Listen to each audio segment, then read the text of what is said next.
አረክ ፓስተር ትንሽ ነገር ሲናገር ቅድም ሰምቼው ነበር እና ስለ አገልግሎት ሲናገር ነበር። ማገልገል መልካም ነው። በእግዚአብሔር ቤት ታማኝ መሆን ጥሩ ነው። እግዚአብሔር አምላክ የተባረከ ይሁን።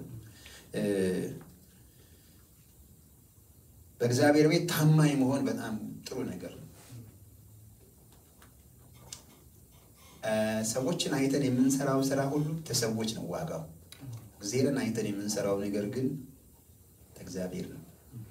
ሲከፍል ደግሞ እንደ ሰው ያሰበ የማይከፍል እግዚአብሔር እንደ ባለጠግነቱ ልክ የሚጎበኝ አምላክ ነው። ወገኖቼ በድብቅም ይሁን በስውር ለእግዚአብሔር ስትሰሩ ያለ ሊሚት ስሩ። የሚከፍል አምላክ ነው። ቤቱ ጋር ይከፍላችኋል። እዚህ እንዳትጠብቁት። ሰማይ ምድርም መላው የርሱ ነውና። አንድ ምስኪን ሰው አንዴ ሲመሰክር ምን አለ? 4 ሰዓት ሙሉ በጭንቅላቴ ላይ በካርቶን መጽሐፍ ቅዱስ አርጌ የሚሽን እርዳታ ለማድረስ ከአንድ ከተማ ወደ አንድ ከተማ ሄደ ነበራል። ከዛ ያም ይባስ ብሎ ብዙ ዘመን አገልግሎ በዱላ ደብድበው ካለበት ከተማ ወጡት። ከዛ 25 ብርና አንድ ከድንኳን ሸራ የተሰራች ሻንጣ ይዤ አዲስ አበባ ገባኋል እና አንድ ሆቴል አድሬ ምንም ከተማውን አላቅ ሰው አላቃል እንዲገጥመኛል ብዬ አላሰብኩኝም ማለት ግን ሙሉ ወንጌል የሚባል ቤተክርስቲያን እንዳለ አቅ ነበርና የት ነው ያለው ብያለሁ ባለ ሰዎች እንዲህ አይነት ሰፈር ነው አሉኛል።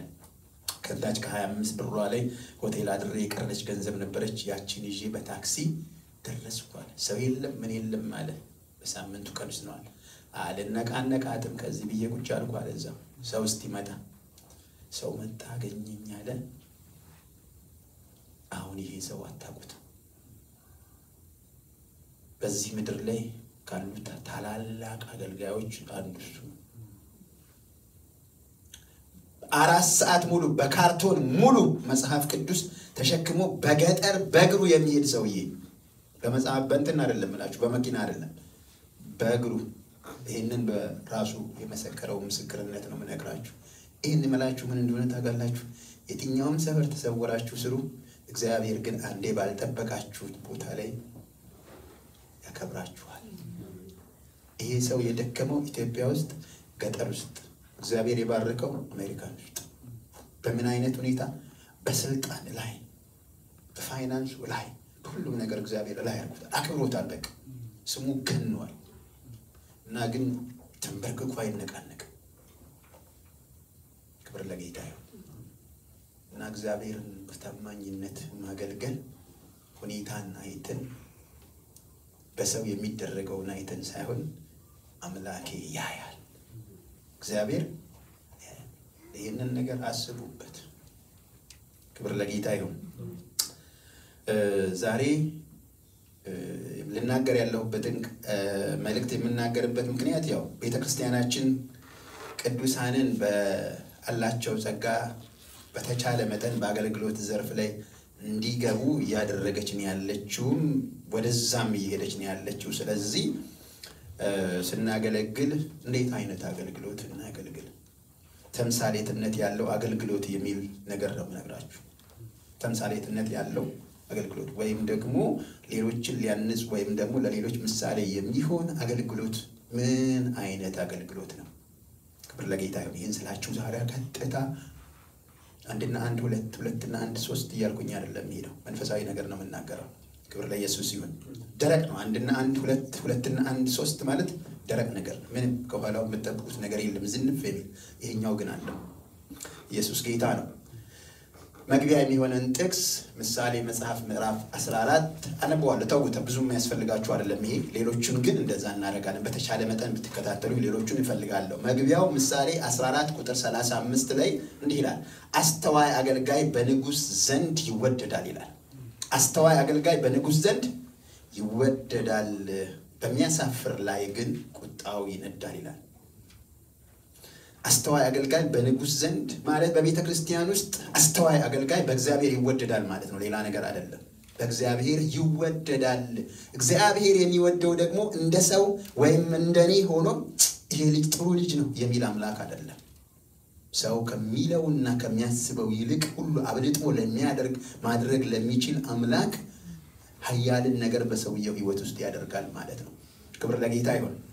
ስለዚህ አስተዋይ አገልጋይ በንጉሱ በእግዚአብሔር ዘንድ ይወደዳል። ምሳሌ 14:35 ይሄ መንደርደሪያችን ነው። እና ሲሄድ አሁን ወደ አገልጋይነት ነው የምመለከተው። በቤተ ክርስቲያን ውስጥ አገልጋይ ማን ነው እስቲ የሚነግረኝ ሰው?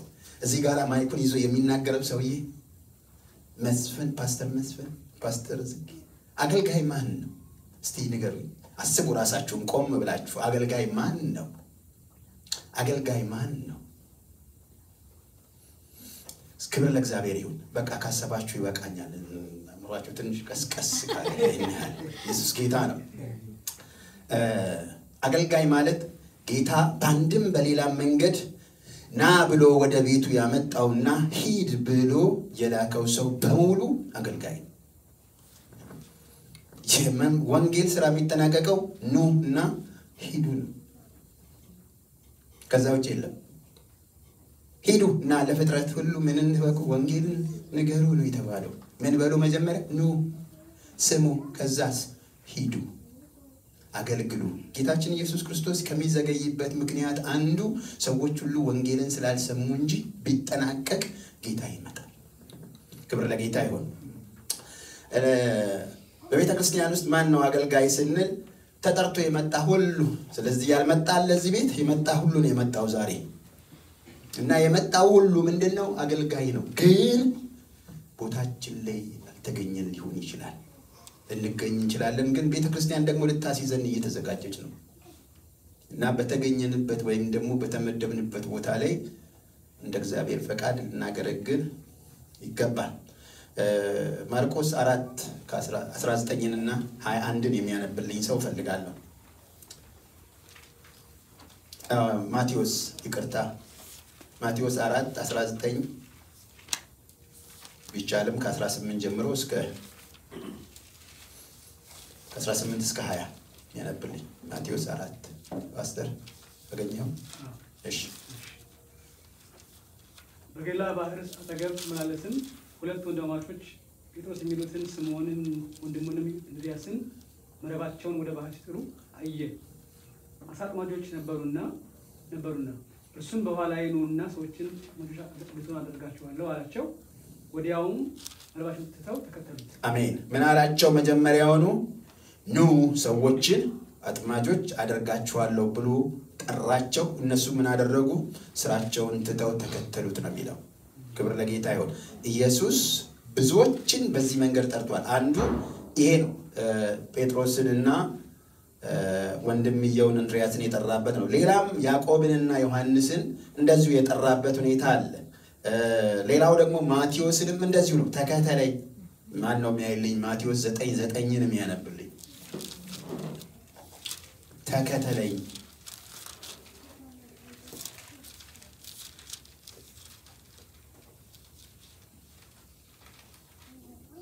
እሺ ሰላም አንበል። እሺ ኢየሱስም ከዚያ አልፎ በመቅረጫው ተቀምጦ የነበረ ማቴዎስ የሚባል አንድ ሰው አየና ተከተለኝ አለው። አሜን። ተነስቶም ተከተለው። ክብር ለጌታ ይሁን። ይበቃናል። ኢየሱስ ምን አለው? ተከተለኝ አለው። ተነስቶም ተከተለው ነው የሚለው።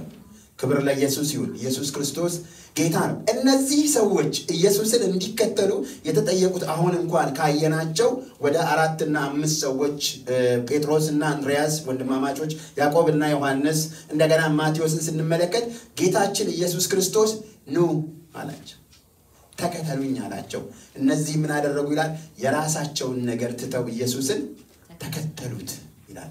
እነዚህ ሰዎች ህይወታቸውን ልብ ብላችሁ ታውቁ ከሆነ እነዚህ ሰዎች በምድር ዙሪያ ላይ ስለ ወንጌል ስራ ተበትነው በዛው ነው የቀሩት። ኤክሰፕት ዮሐንስንም በዘይት ቀቅለውት ከዛ ሲተርፍ እንደገና ወንጌልን እንዳይሰብክ ይሄን ወንጌልን እንዳይሰራ በፈጥሞ ደሴት ላይ አድርገውት በዛ ነው ነገሩ ያለቀው። መጨረሻ ላይ ምናልባት ዘመኑ አልቆ ደካማ ስለነበር ወደ ሮም አምጥተውት በቤተ ክርስቲያን አካባቢ ታየ ነበር ሰው እና ከዮሐንስ በቀር ሌሎቹ በሙሉ መስዋዕት ሆነው በየስፍራው አልቋል። ይሄ በናቹራል ዴዝ የሞተው ዮሐንስ ብቻ ነው።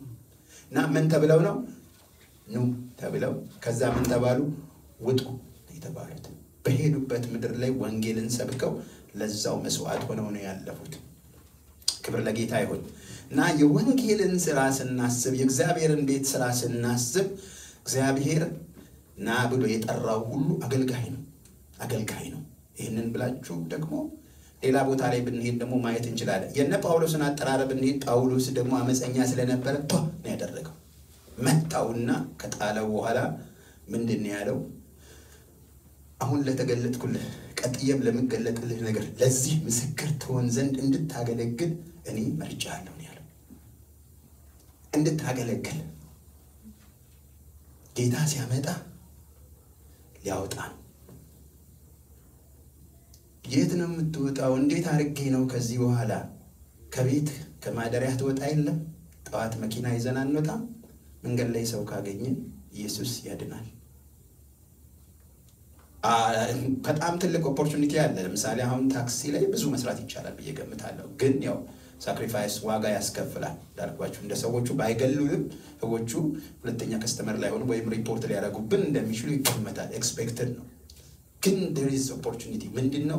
ምናልባት ጸልየን አስረነው መንፈሱ እንዳይሰራ አድርገነው ብንወጣና ሰዎች ግን የእግዚአብሔርን ነገር ሰምተው እንዲሄዱ የማድረግ ስራ እየሰራን ካልሆነ እንድንሰራ እየሰማችሁኝ ነው። በምንሄድበት ቦታ ላይ አንድ ጊዜ አስታውሳለሁ። እዚህ ቦታ ላይ በጣም ጸልየን ወጣንና መስሪያ ቤት ያሉ ልጆች መጥተው ቀርበውኝ እንዴት ነው እንደዚህ ብናም ቸርች ምናምን አሉ። ነገርኳቸው። ግን የሚገርማችሁ ነገር እንደዚሁ ደግሞ ዝም ብዬ በሌላ ጊዜ ልነግራቸው ስል ጆሮም አይሰጡኝም። do you see the difference? በጣም ጸልያችሁና መናፍስቱን አፈርሳችሁ ስትሄዱ it is open።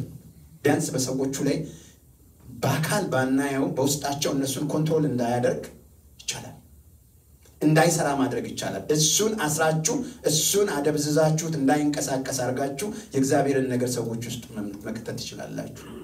ክብር ለኢየሱስ ይሁን። እና this is the way።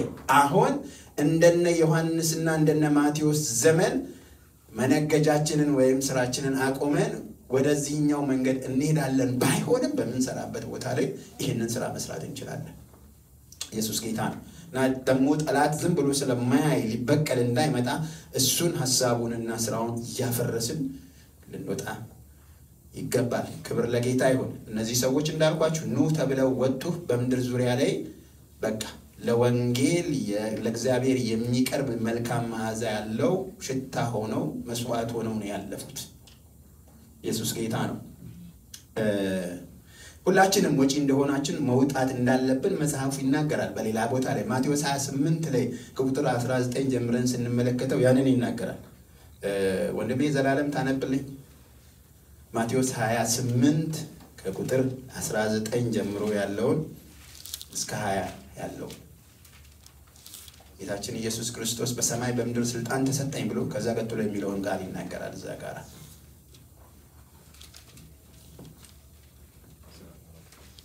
28 19 እና 20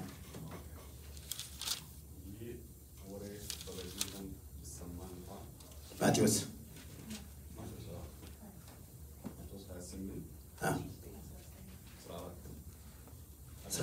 ከ19 እስከ 20 ማቴዎስ 28 19 20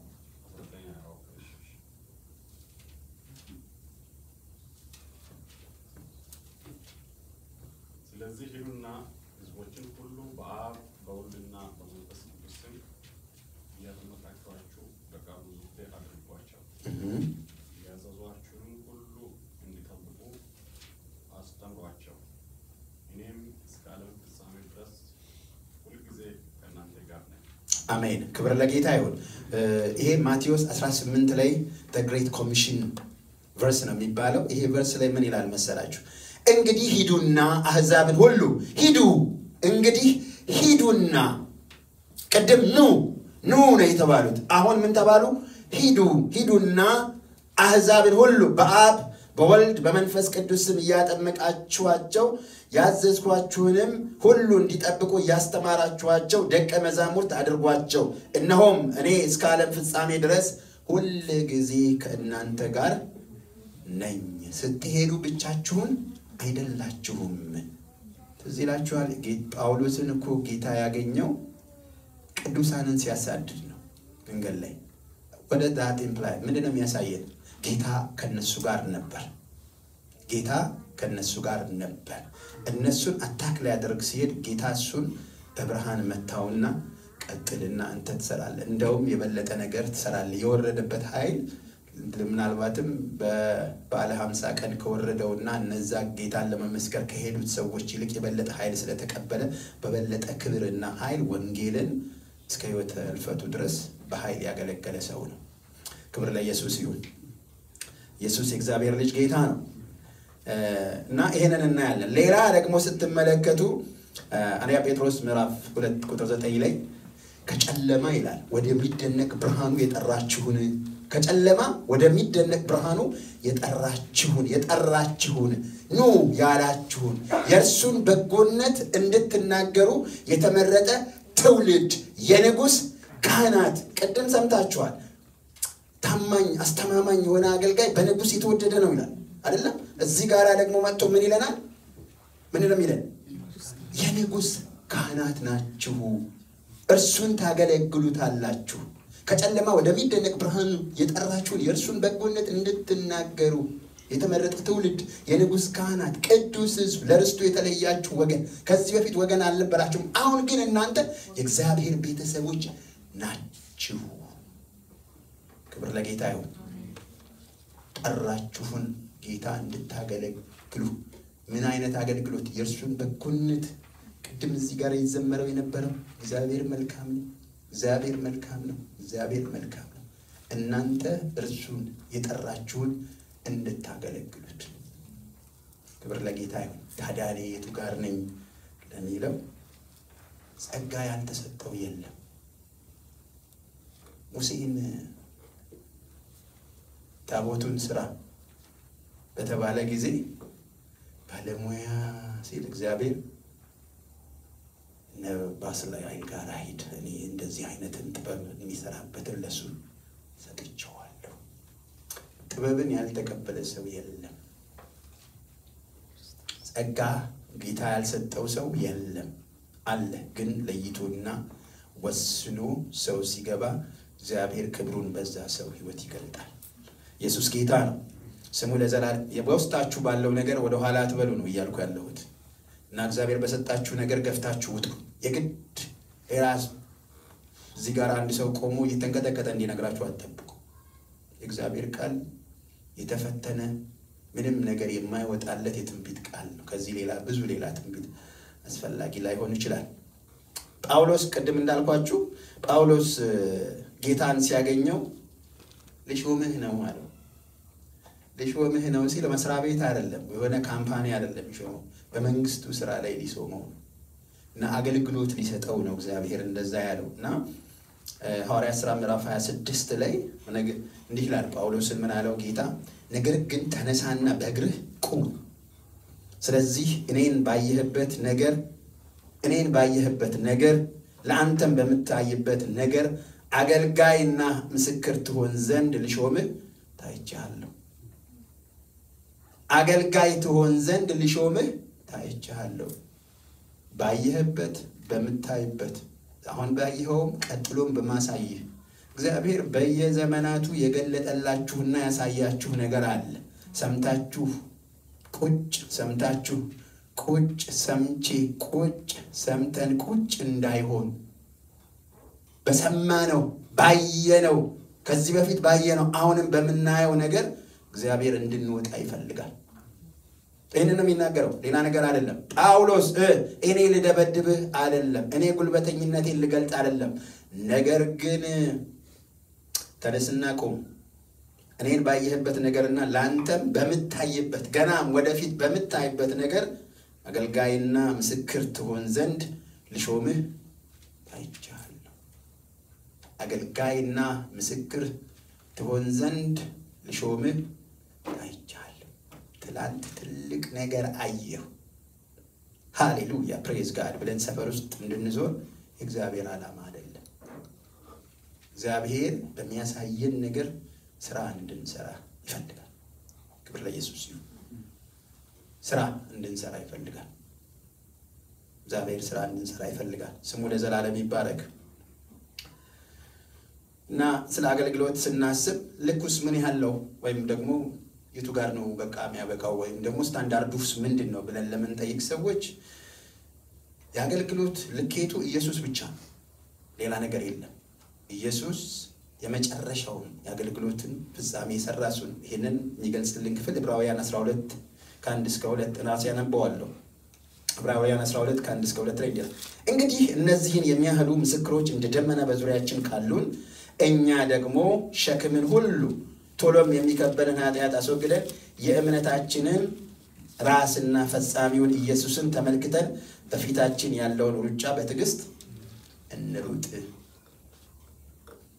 የእምነታችን ራስና ፈጻሚውን ኢየሱስን ተመልክተን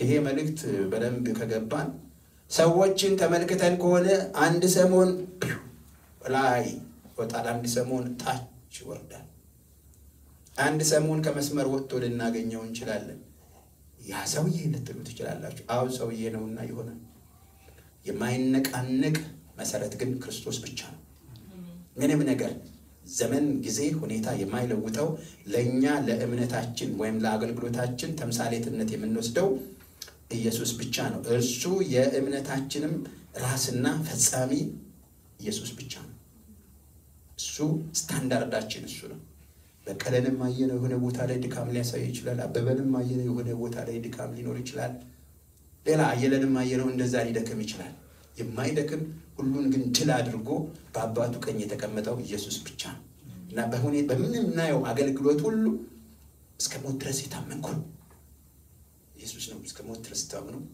ወደ አባቱ የገባው ሌሎችም ሐዋርያቶችም ከኢየሱስ ጋር እንደዚሁ አድርገዋል ክብር ለጌታ ይሁን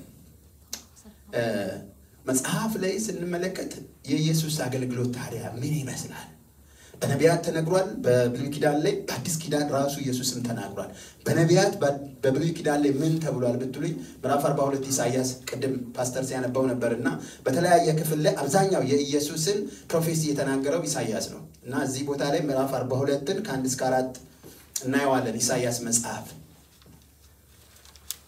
የኢሳይያስ መጽሐፍ ምዕራፍ 42 ከቁጥር 1 እስከ 4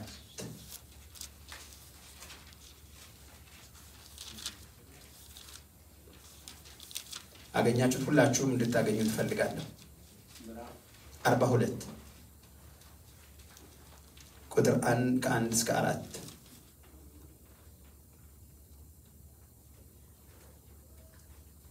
ክብር ለኢየሱስ ይሁን ላነበው ነው እነሆ ደግፌ ያስኩት ባሪያዬ ነፍሴ ደስ የተሰኘችበት ምርጤ በእርሱም ላይ መንፈሴን አድርጌያለሁ እርሱም ለአሕዛብ ፍርድን ያወጣል አይጮህም ቃሉንም አያነሳም ድምጹም በሜዳ አያሰማም አይጮህም ነው ያለው ቃሉንም አያነሳም ድምጹም በሜዳ አያሰማም የተቀጠቀጠ ሸምበቆንም አይሰብርም የሚጤስንም ክር አያጠፋም በእውነት ፍርድን ያወጣል በምድርም ፍርድን እስኪያደርግ ድረስ ይበራል እንጂ አይጠፋም አሕዛብን በስሙ ይታመናሉ ብሎ ይናገራል እዚህ ጋር ትኩረት የማደርግበት ክፍል ቁጥር 2 እና 3 አይጮህም ቃሉንም አያነሳም ድምጹንም በሜዳ አያሰማም የተቀጠቀጠ ሸምበቆንም አይሰብርም የሚጤስንም ጧፍ ክር አያጠፋም ይላል እና እዚህ የሚያሳየው ስለ ኢየሱስ ሂዩሚሊቲ humble-ness ኢየሱስ ደካማውን ሰው ተነሳ በርታ ትሄዳለህ ብሎ የሚያበረታ ጌታ እንጂ የተንገዳገደ ያለውን የሚመታ ጌታ አይደለም ይሄንን የሚያደርግ ሰይጣን ኢየሱስ በፍቅር ቅዱሳንን እርሱ ወዳየላቸው ክልል እንዲገቡ የሚረዳ ጌታ ነው እና ይሄንን ነው እዚህ ጋር እየገለጸ ያለው እና ይሄ በነቢያት መጽሐፍ በብሉይ ኪዳን ከተነገሩት ብዙ ነገሮች ስለ ኢየሱስ ትህትና ወይም ደግሞ ሚክነስ ስለ ኢየሱስ የተነገረውን ክፍል አንዱ ይሄ ነው እና ራሱ ደግሞ ኢየሱስ ስለ አገልግሎቱ ሲናገር እንዲህ ብለዋል ይሄ በነቢያቱ አፍ የተነገረው ነገር ነው ምክንያቱም አሁን እየነገርኳችሁ ያለውት ለአገልግሎታችን ስታንዳርድ እንጥራ ብንል ማንን ነው የምንጠራው ኢየሱስን ነው ኢየሱስን መጽሐፍ ምን ይለዋል በብሉይ ኪዳን እንዲህ ተብሏል። አሁን ደግሞ በአዲስ ኪዳን ላይ ስንመጣ ራሱ ኢየሱስ ስለ ራሱ ስለ አገልግሎቱ የተናገረው ስለ ሕይወቱ የተናገረው ነገር አለ እና ማቴዎስ ወንጌል ምዕራፍ 11 ላይ እንገባለን። እስቲ ማቴዎስ ወንጌል ምዕራፍ 11 ላይ ኢየሱስ ጌታ ነው።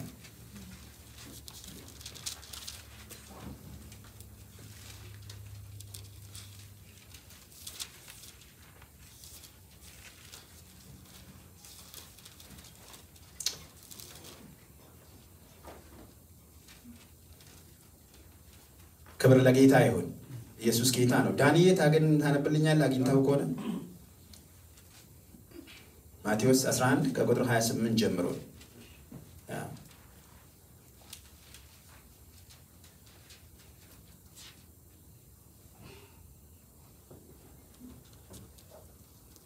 እናንተ ደካሞች ሸክማችሁ የከበደ ሁሉ ወደ እኔ ኑ እኔም አሳርፋችኋለሁ። ቀንበሬን በላያችሁ ላይ ተሸከሙ ከእኔም ተማሩ እኔ የዋህ በልቤም ትሑት ነኝና ለነፍሳችሁም ዕረፍት ታገኛላችሁ። ቀንበሬም ልዝብ ሸክሜም ቀሊል ነውና። አሜን። ክብር ለጌታ ይሁን። እዚህ ጋር ጌታችን ኢየሱስ ክርስቶስ አሁንም ሲናገር የማያምኑትን በእርሱ ያልዳኑትን ሰዎች ምን አላቸው? እናንተ ደካሞች ሸክማችሁ የከበደ ሁሉ ወደ እኔ ኑ። ቅድም ሐዋርያቶችን ምን ብሏቸዋል? ኑ ተከተሉኝ። አሁን እነዚህን በአጠቃላይ ነው፣ በአጠቃላይ የሰውን ልጅ ሁሉ ነው ጌታችን ኢየሱስ ክርስቶስ ምን ይላቸዋል? ወደ እኔ ኑ እኔም አሳርፋችኋለሁ። ወደ እኔ ኑ አሳርፋችኋለሁ። እረፍታችሁ ግን እንዴት ነው ብላችሁ ብትሉኝ እቤት ተኝታችሁ ትበላላችሁ አላለም፣ አልወጣውም። አትሰሩም አታገለግሉም አላለም። ቀጥሎ ያለውን ተመልከቱ። ቀንበሬን በላያችሁ ተሸከሙ ከኔም ተማሩ። ቀንበሬን በላያችሁ ላይ ተሸከሙ። በእግዚአብሔር ቤት ስንመጣ ነፃ ተኝቶ ይበላል ማለት አይደለም። ቀንበር አለ እግዚአብሔር። ቀንበሩ ግን ልዝብ ነው። ቀንበሩ ግን የማይጎዳ ነው እና ታገለግላለህ፣ በእግዚአብሔር ቤት ትሰራለህ። ያ ቀንበር የሚጎዳ ቀንበር አይደለም። ያ ቀንበር ደስታን የሚሰጥ የእግዚአብሔር ወይም የመለኮት ቀንበር ነው እና ከኔም ተማሩ። እኔ ማን ነኝ ይላል እዚህ ጋር ኢየሱስ ሲናገር። እኔ የዋህ በልቤም ትሑት ነኝ። this is the standard። ኢየሱስ የአገልግሎትን ልክ አውጥቶልናል። የዋህ በልቤ ትሑት። መዓት ነገር ውስጣችን ተሸክመን ወገኖቼ እዚህ ቦታ ላይ እንዳንቆ ሰሙኛላችሁ። እኔ ኑ ብሎ ጠራ። ቀንበር አለ፣ ቀንበሩን ተሸክም። ነግራችኋለሁ ስለ ቀንበር ገና መዓት ነገር አለ። ቀንበር እንዴ እግዚአብሔር ቤት ቀንበር አለ። ደንበኛ ቀንበር ግን የማይጎዳ ቀንበር። ቀንበሩ ምንድነው? የፍቅር ቀንበር ነው። ሰዎችን በፍቅር እንድንደርስ ሰዎችን ለህይወት የሚሆንን ነገር ወንጌል ወጥቶ መናገር ቀላል አይደለም። አንዳንዴ ሰዎች ብዙ ነገር ይላሉ፣ አንዳንዴ ምናምን ሊወረውሩ ይችላሉ፣ ሌላም ነገር ሊኖር ይችላል። እነዚህ ዲሰርት ማይነር ቀንበር ወይም ዮክ የምንላቸው ነገሮች ናቸው። ቀንበር ግን የለም ምንም ነገር አይሆንም ማለት አይደለም። እና እኔ ሳገለግል ኢየሱስ ያለው እኔ ስሰራ የኔ ህይወት ይሄንን ይመስላል። እኔ የዋህ ነኝ በልቤም ትሑት ነኝ ይላል። ምን ማለት ነው የዋህነት? የዋህ ታዛዥ፣ ዝምተኛ፣ ጨዋ፣ ለንግግር የማይቸኩል የዋህ አገልጋይ። ምሳሌ ኢየሱስ የመጨረሻውን የኖረ በሚደገሉት፣ በሚደበድቡት፣ ጢሙን በሚነጩት፣ በሚወጉት ላይ አባት ሆይ የሚያደርጉትን አያውቁምና ይቅር በላቸው የሚል የመጨረሻውን የምህረትንም የፍቅርንም የትህትናንም የዋህነትንም ልክ ያሳየን ማን ነው? ኢየሱስ ነው። ኑ ቀንበር አለ ተሸከሙ፣ ግን እኔ በዚህ ውስጥ አሳርፋችኋለሁ። ቀንበሩም አይጎዳችሁ። ኑ ወደ እኔ ኑ ለማገልገል ኑ። እኔን መንግስትን አገልግሉ፣ የእግዚአብሔርን መንግስት አገልግሉ። እኔ የዋህ በልቤም ትሑት ነኝ። ተምሳሌትነት ያለው አገልጋይነት፣ ተምሳሌትነት ለሌላው ምሳሌ የሚሆን አገልግሎት የዋህ በልቡ ትሑት የሆነ ሰው እና እግዚአብሔር በዚህ ደረጃ ላይ ባንሆን ያሳድገናል። ለማደግ ግን ፈቃደኞች መሆን አለብን። የሰማችሁ ነው። ምን ችግር አለው? እንደተመቸኝ አይሆንም፣ እንደተመቸኝ አይሆንም። ልንጸልይ፣ በጌታ ፊት ልንጮህ፣ ከእግዚአብሔር ጸጋን ልንቀበል ይገባል። ምክንያቱም አቅምን የሚሰጥ እግዚአብሔር ነውና፣ ችሎታን የሚሰጥ እግዚአብሔር ነውና። ጴጥሮስ እኮ ኃይል ከመቀበሉ በፊት ደካማ ነበር፣ አላቀውም ብሏል ኢየሱስን። በኋላ ግን ኃይልን ከተቀበለ በኋላ he became bold። የሚናገረውም የእግዚአብሔር ነገር ቀላል አልነበረም። ሰዎቹንም ከምንም ነገር አይቆጥራቸውም፣ አይፈራቸውም ነበር። ለምን? የእግዚአብሔር ክብር አግኝቶት ነበርና። እናም በድካማችን ሊረዳን የሚችል የእግዚአብሔር ጸጋ ስላለ እንዲረዳን ወደ ጸጋው ዙፋን አብዝተን ልንቀርብና ወደ ጌታ ልንጮህ ይገባል። ኢየሱስ ጌታ ነው። አቅም ይሆናል ጌታ፣ አቅም ጌታ ጉልበት ይሆናል። ክብር ለኢየሱስ ይሁን። እና እዚህ ጋር ኢየሱስ እኔ የዋህ በልቤም ትሑት ነኝና እንዳልኳችሁ የተነሳንበት ርዕስ ተምሳሌትነት ያለው አገልግሎት ነው። እና አንዱ ተምሳሌትነት የዋህነትና ትህትና፣ የዋህነትና ትህትናን እግዚአብሔር ባስቀመጠን ቦታ ስንሆን ይፈልጋል። እና ይሄን ብትሆኑ ምናለ ለነፍሳችሁ እረፍትን ታገኛላችሁ። በአገልግሎት የነፍስ እረፍት አለ። ባለፈው ዊንተር ላይ ወንጌል ስርጭትን አቁመን ነበር። ባይ ዘ ወይ እንደ እውነት መሰክርላችሁ ዲሲ ያለን በጣም ወንጌል ስርጭት ነበርና አይደል ጆይን ዘም አንድ ጊዜ ነው የወጣሁት። እንደ ኃይለኛ የሆነ ልጅ ነው፣ ሰዎችን ጭንድድ ነው የሚያደርገው። አበሹን ምንም ችግር የለም፣ አይፈራም። ምንም ከጀመረ በምን ብደበድቡት አይሄድም። አንድ ቀን ከሱ ጋር ነው የወጣ ነው። እኔ በእንግሊዝኛ ሰብካለሁ፣ እሱ በአማርኛ ይሰበከ። ለኔም ይንበረከካሉ። የእርሱ ደግሞ እምቢ ያሉትን ሁሉ ተጨቃጭቆ ካፌ ሁሉ ተከትሏቸው ገብቶ አበሾቹ ሂድ አንተ ምናምን ነገር ይብዛል። አይፈራም። ምንም ብትሉት አይፈራም። የፈለገ ሲሰድቡት አንተ እንዲህ ማለት ነው እያለ ተከትሎ ይሄዳል እና ይመሰክራል። ምን ልላችሁ ነው? በቃ አንዳንዱ ነገር ጸጋችሁ ሲሆን በጣም ትሄዳላችሁ። እኔ እዛ ሞክሬ አላውቅም። እዚህ ግን ከመጣሁ ከእናንተ ጋር ከነ ፓስተር ጋር ጀመርን። እንድን የሆነው ባለፈው ያን ረዥም ዊንተር ጊዜ ቆምን። በኋላ ስንሄድ የዛለት ማታ አይቼ የማላቀውን አይነት ደስታን የተሰማኝ ማአት ነገሮችን ለሊት አይ ነበር። እና ደስታችን ያለው አገልግሎታችን ላይ ነው። ደስታችን እግዚአብሔር ደስ በሚሰኝበት ቦታ ስንሆን ነው። ነፍስ አንድ ቢድን እግዚአብሔር ደስተኛ ነው። ትዝ ይልሃል ፓስተር የዛለት ያ ሰውዬ መጥቶ እንትን የሰጠ ቀን ነው። ብር $100 ካርድ የሰጠ ምናምን ቀን ዝናብ ነው እንዲህ ወስተር ይዘን ምናምን ቆመናል። እግዚአብሔር ስም የተባረከ ይሁን። እና ለነፍሳችሁ እረፍትን ታገኛላችሁ ያለው ማነው? ጌታ ነው። ለነፍሳችሁ እረፍትን አገልግሉ፣ ጨክኑ። እግዚአብሔር በዛ ውስጥ ፕሮሚስ አድርጓል። የነፍስ ማረፍ በማገልገል አለ። እንዴት አይነት አገልግሎት! ጌታችን ኢየሱስ እንዳለ የዋህ ትህትና የተሞላ ኢየሱስ ጌታ ነው። ቀንበሬን በላያችሁ ተሸከሙ። ክብር ለጌታ ይሁን። ምንድነች እቺ ቀንበር የምትባል ነገር? አጥንቅ ያልሰማ ኢትዮጵያዊና ኤርትራዊ አይኖርም ብያቃል ገምታለሁ። ቀንበር ምንድነው የሚነግረኝ ሰው?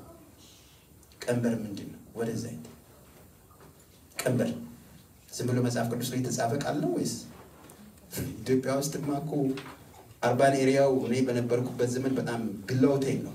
ከዛ በላይ ያለው ከዚህ አሁን ከምንለው ቃል ጋር የተያያዘ ነገር ነው። ቀንበር ምንድነው?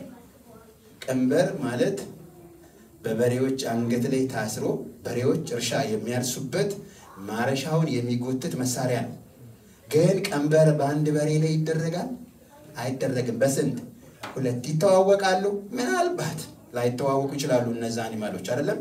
አንዱ ጎረምሳ ሊሆን ይችላል፣ አንዱ ሽማግሌ ሊሆን ይችላል፣ ተመጣጣኝ እድሜ ሊሆን ይችላል፣ አንዱ ያልሰለጠነ ሊሆን ይችላል፣ አንዱ ደግሞ ብዙ ዘመን የሰራ ሊሆን ይችላል።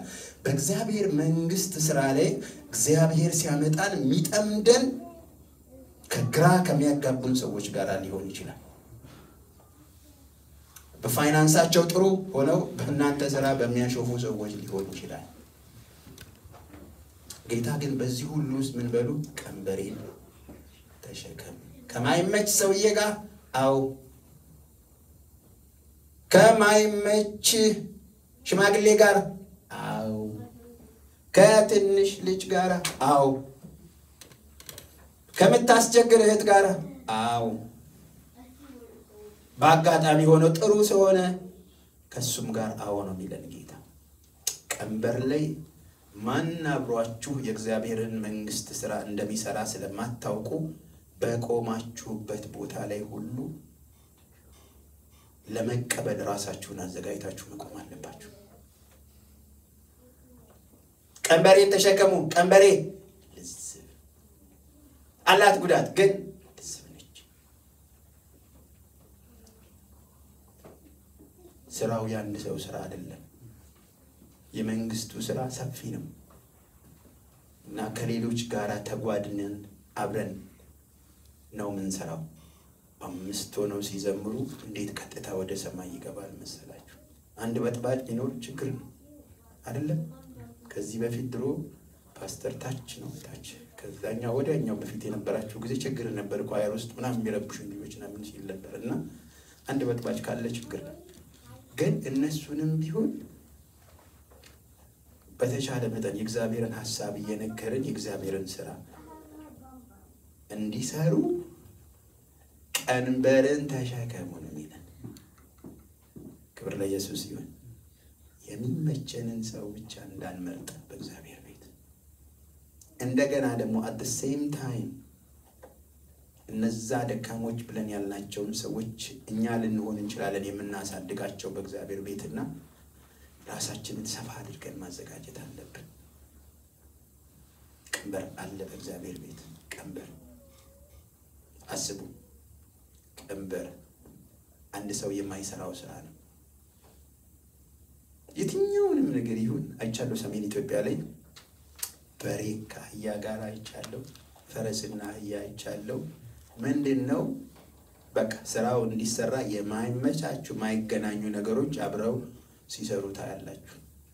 that's how it is። የሆነ ሰፈር ኤርትራ ውስጥ የተወለደ እና ደግሞ ኢትዮጵያ ውስጥ አብረው ይሰራሉ። እግዚአብሔር ያለው ቀንበሬን ተሸከሙ። ፓስተር ጂሰን እዚህ ይሰራ ነበር። ቀንበር ማዕት የሚያስቸግር ያበሻ ባህሪ እንደ ሳንቲም ምንም አይሰጠም። በራሱ ገንዘብ የገዛ ቀንበር ነው እኮ የራሱ እና ይሰራል። እና በእግዚአብሔር ስራ ላይ ብዙ ወደ ኋላ ወደፊት አንበል። ባለን ነገር እንግባ። ክብር ለጌታ ይሁን። እና እኛ በመንግስት ውስጥ ታድመን የራሳችንን ድርሻ የምንወጣ ሰዎች መሆን አለብን። በዛ ውስጥ እግዚአብሔር ምን ፕሮሚስ አድርጓል? ረፍትን ታገኛላችሁ። ሌላው የዘላለሙ አለ። የዘላለሙ በክርስቶስ ስራ የምናገኘው በማመናችን ብቻ የሚሆን ነገር አለ። ግን እዚህ በምናገኘው ነገር ላይ ሁሉ ረፍት አለ፣ ሰላም አለው፣ በረከት አለው፣ የእግዚአብሔር እጅ አለ። ክብር ለጌታ ይሁን።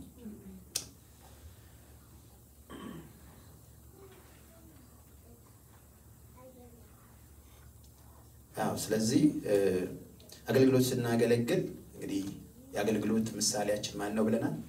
ኢየሱስ ነው። ጳውሎስ አንድ ስፍራ ላይ አንድ ነገር በድፍረት ተናግሯል። እኔ ኢየሱስን እንደምመስል እናንተ ደግሞ እኔን ምሰሉ ብሏል። he is a bold guy። በስ በአገልግሎቱ የተመሰከረለት በቃ እግዚአብሔር መንፈስ የነካው እንደ እግዚአብሔር ፈቃድ የሚኖር አገልጋይ ነበር። ስለዚህ ምን አለ? እኔ ብሎ አሁንም ብቻውን አንበሳው አላለም። እኔ ክርስቶስን እንደምመስል ነው ያለው። ሪፈረንሱ ምንድነው? ኢየሱስ ነበር። እኔ ክርስቶስን እንደምመስል። ይሄንን ነገር ማየት ከፈለጋችሁ እኔ ቆሮንቶስ ምዕራፍ 11 ቁጥር 1 ላይ ነው ያለው። እኔ ክርስቶስን እንደምመስል እኔን ምሰሉ ብሏል። አንደኛ ቆሮንቶስ ምዕራፍ 11 ቁጥር 1 ላይ እና በዚህ አገልግሎታችን በዚህ ክርስቶስን በሚመስል ህይወታችን ውስጥ አንዳንድ ነገሮች ቢታዩ በእኛ ህይወት ውስጥ እንደ እግዚአብሔር ቃል ያልሆኑ ነገሮች ቢታዩ፣ ለምሳሌ ትዕቢት፣ ውሸት፣ ክርክር፣ ሐሜት፣ ዘረኝነት፣ ጥላቻ፣ ጠብ፣ ዝሙት፣ ሌብነት፣ ምቀኝነት፣ እነዚህ ሁሉ ከእግዚአብሔር አይደሉም። እነዚህ ከሰይጣን ናቸው። ቆም ብለን ራሳችንን በአንደኛው ላይ እንኳን የምንገለጥ ብንሆን ቆም ብለን ራሳችንን ልናይ ይገባል።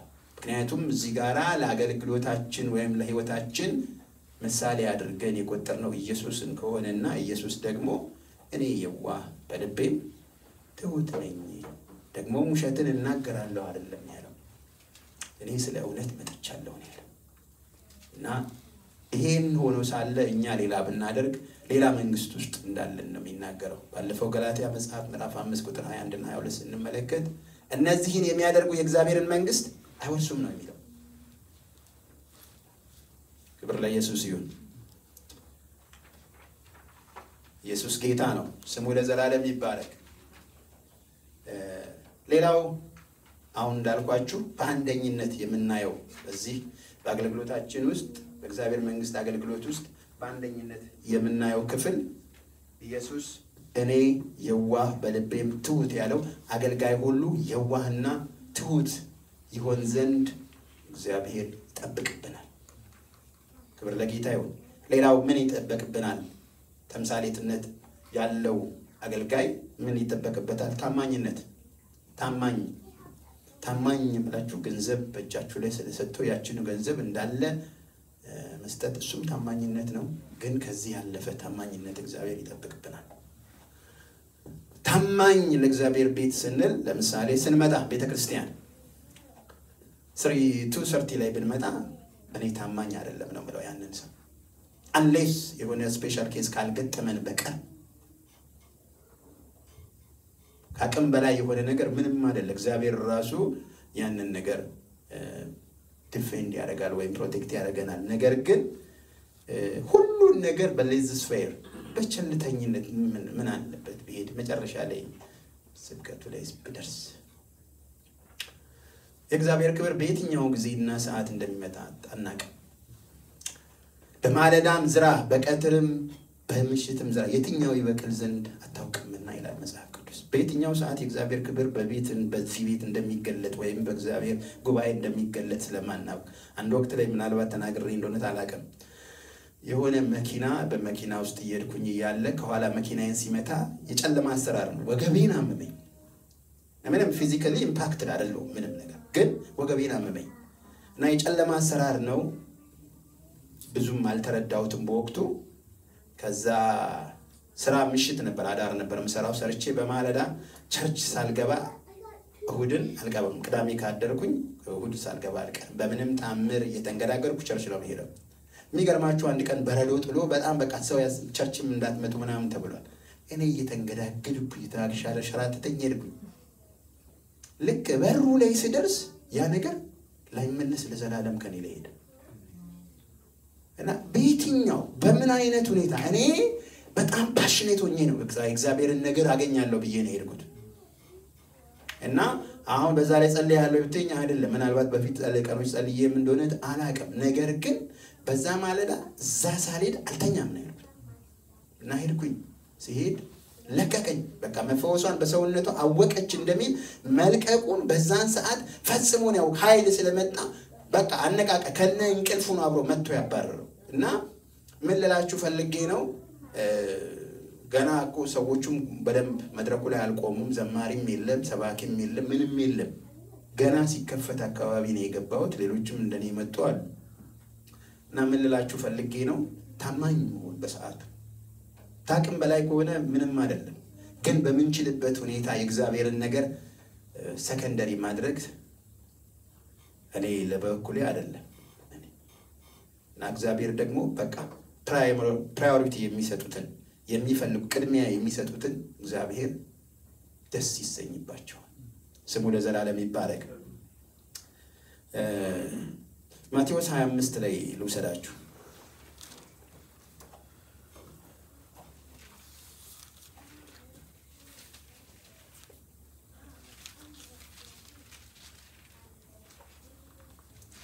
ሀያ አምስት ላይ 21 እና 23 የሚያነብልኝ ሰው ፈልጋለሁ።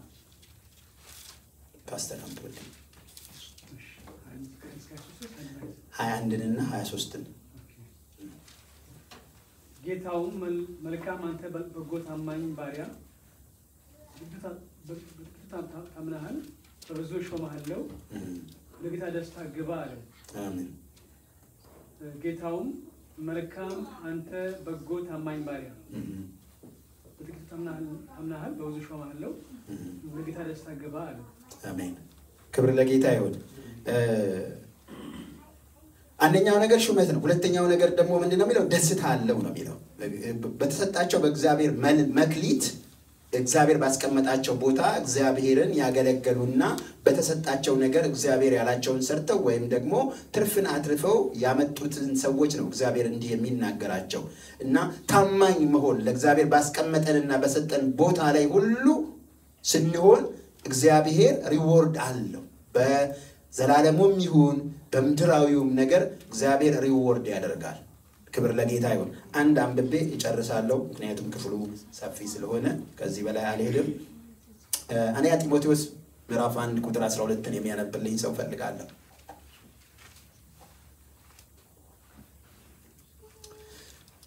አንደኛ ጢሞቴዎስ ምዕራፍ 1 ቁጥር 12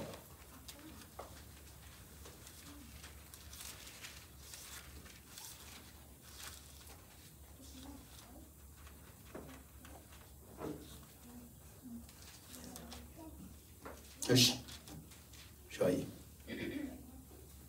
ለአገልግሎት ሾሞን ታማኝ አድርጎ ስለቆጠረኝ ኃይልን የሰጠኝን ክርስቶስ ኢየሱስን ጌታችንን አመሰግናለሁ።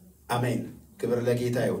በአገልግሎት ላይ ታማኝ አድርጎ የሾመኝን ነው የሚለው እዚህ ጋር።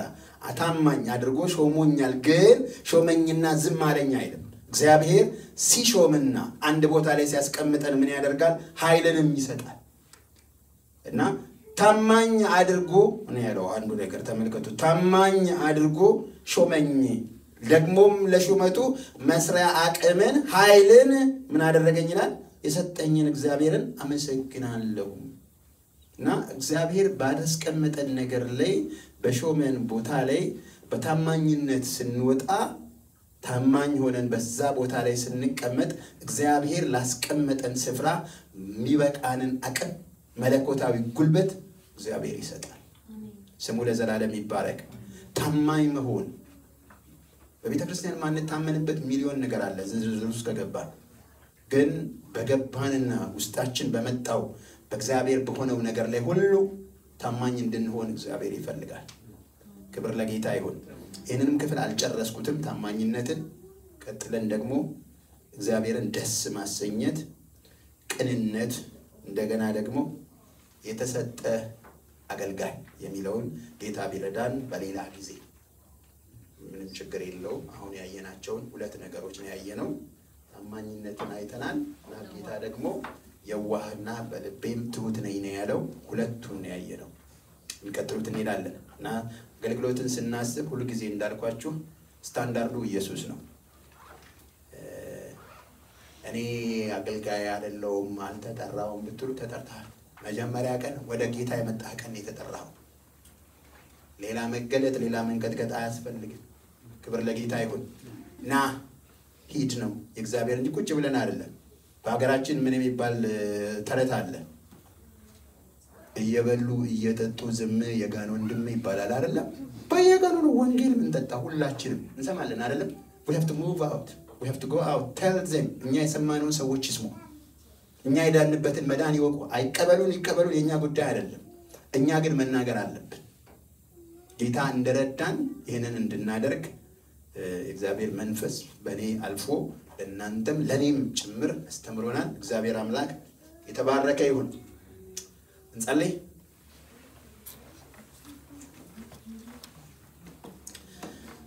እግዚአብሔር የዘላለም አምላክ እናመሰግንሃለን።